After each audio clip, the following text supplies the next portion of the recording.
Hello, everybody. This is Anna Karenina by Leo Tolstoy.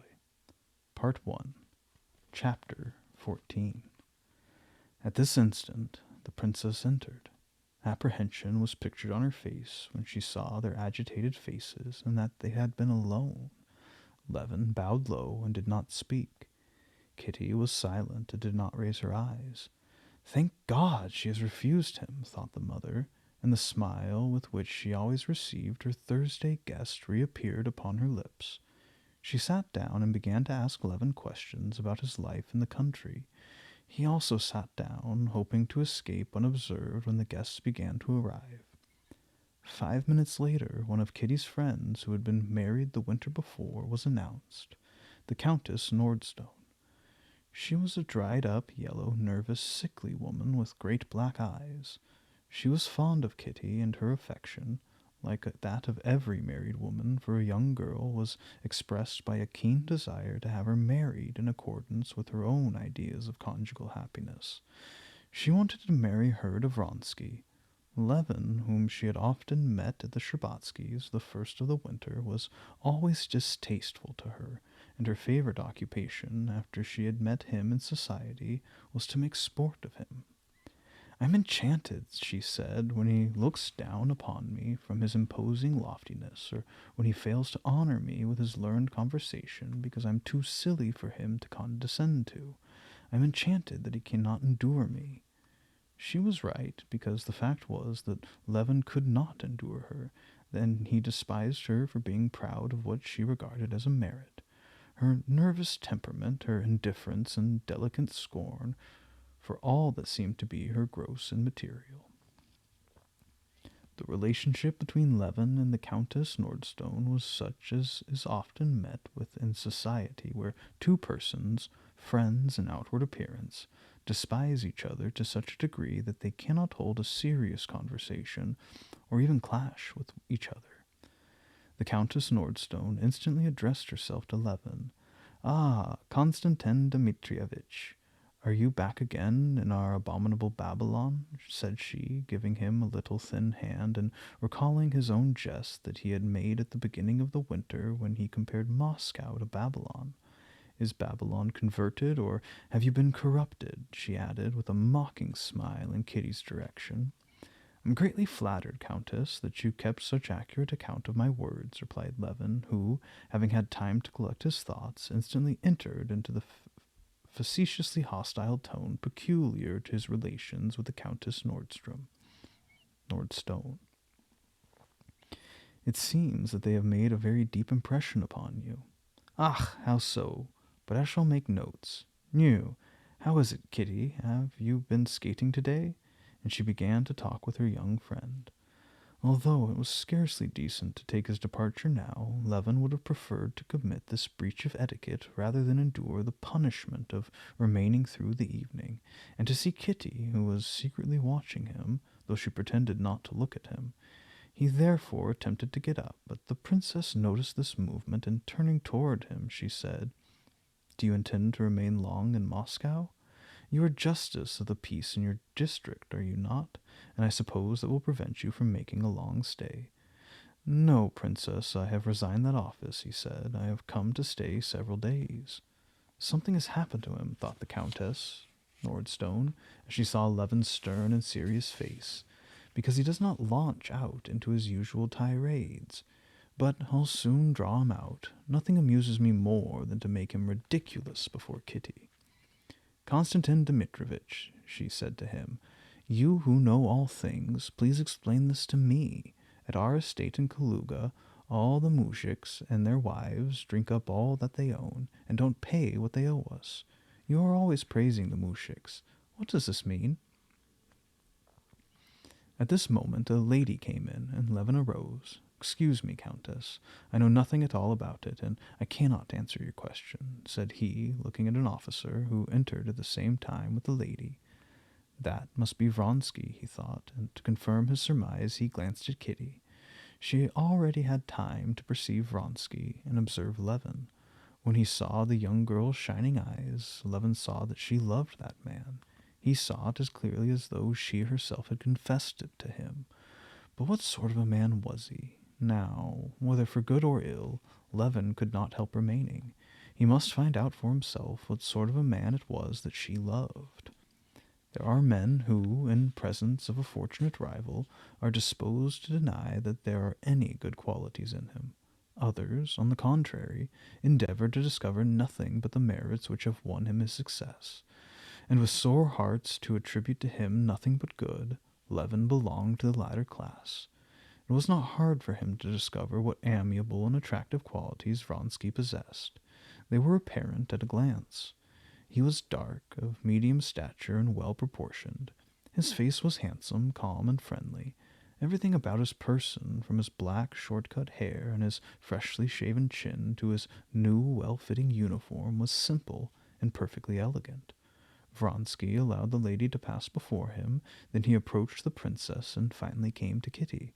It seemed to Levin that as he drew near her, her beautiful eyes shone with deeper tenderness, and that her smile expressed a joy mingled with triumph.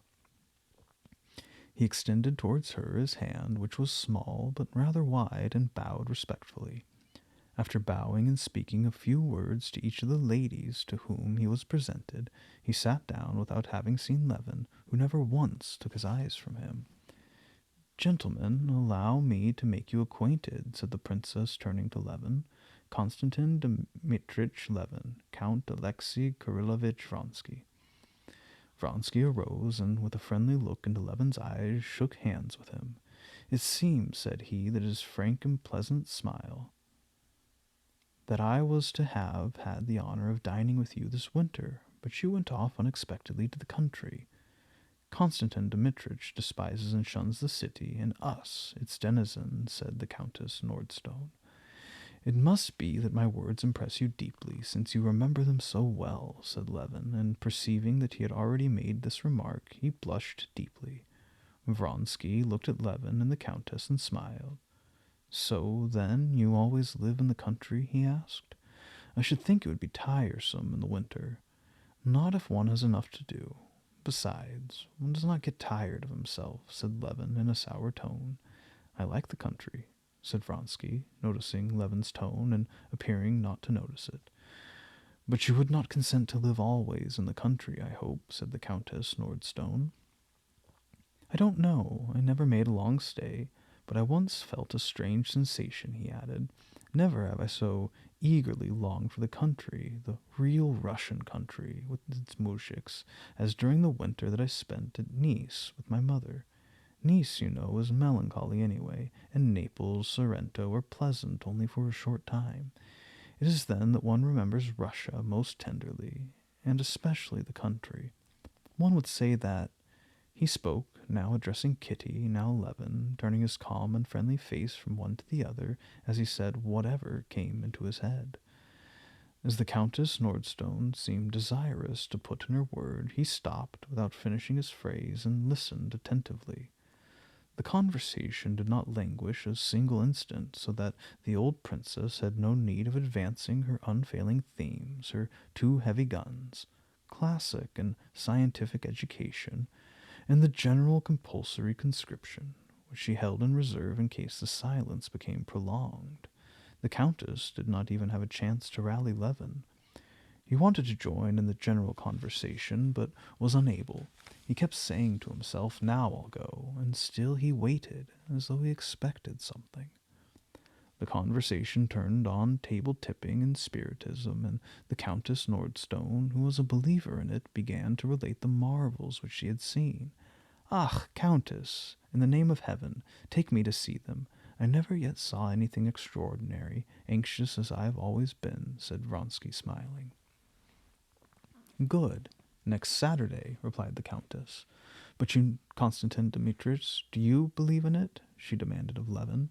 "Why do you ask me? You knew perfectly well what my answer would be." "Because I wanted to hear your opinion." "My opinion is simply this," replied Levin, "that table-tipping proves that good society is scarcely more advanced than the peasantry. The muzhiks believe in the evil eye, in casting lots and sorcery, while we— That means that you don't believe in it." "I cannot believe in it, Countess. But if I myself have seen these things—" The Babui also say that they have seen the Domonovoi. Then, you think that I do not tell the truth? And she broke into an unpleasant laugh. But no, Masha.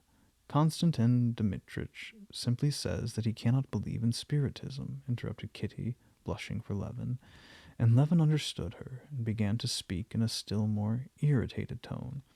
But Vronsky came to the rescue and with a gentle smile brought back the conversation which threatened to go beyond the bounds of politeness.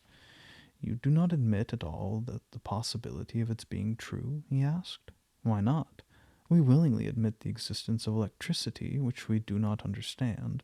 Why should there not exist a new force, as yet unknown, which... When electricity was discovered, interrupted Levin eagerly, only its phenomena had been seen, and it was not known what produced them, nor whence they arose, and centuries passed before people dreamed of making application of it. Spiritualists, on the other hand, have begun by making tables right and calling spirits out of them, and it is only afterwards that is proposed to explain it by an unknown force. Vronsky listened attentively, as was his custom, and seemed interested in Levin's words. Yes, but the spiritualists say, we do not yet know what this force is, and at the same time it is a force, and it acts under certain conditions. Let the scientists find out what it is. Why should it not be a new force if it... Because, interrupted Levin again, every time you rub wood with resin you produce a certain and invariable electrical action, while spiritism brings no invariable result, and consequently its effects cannot be regarded as natural phenomena. Vronsky, perceiving that the conversation was growing too serious for reception, made no reply, and in order to make a diversion, said, smiling gaily and turning to the ladies, Countess, why don't you make the experiment right now? But Levin wanted to finish saying what was in his mind. I think, he continued, that the attempts made by spiritual mediums to explain their miracles by a new force cannot succeed. They claim that it is a supernatural force, and yet they want to submit it to a material test. All were waiting for him to come to an end, and he felt it. And I think that you would be a capital medium, said the Countess Maria Nordstone. There is something so enthusiastic about you. Levin opened his mouth to speak, but he said nothing and blushed. Come, ladies, let us arrange the tables and give them a trial, said Vronsky. With your permission, princess. And Vronsky rose and looked for the table. Kitty was standing by a table, and her eyes met Levin's. Her whole soul pitied him, because she felt that she was the cause of his pain. Her look said, Forgive me if you can. I'm so happy. And his look replied, I hate the whole world, you and myself. He went to get his hat. But fate once more was unpropitious. Hardly had the guests taken their places round the table, and he was about to go out, when the old prince entered, and after bowing to the ladies, went straight to Levin. Ah, he cried joyfully, what a stranger! I did not know that you were here. Very glad to see you. In speaking to Levin, the prince sometimes used thou and sometimes you. He took him by the arm, and while conversing with him, gave no notice to Vronsky, who was standing behind Levin, waiting patiently to bow as soon as the prince should see him. Kitty felt that her father's friendliness must seem hard to Levin after what had happened. She also noticed how coldly her father at last acknowledged Vronsky's bow, and how Vronsky seemed to ask himself with good-humored surprise what this icy reception meant, and she blushed.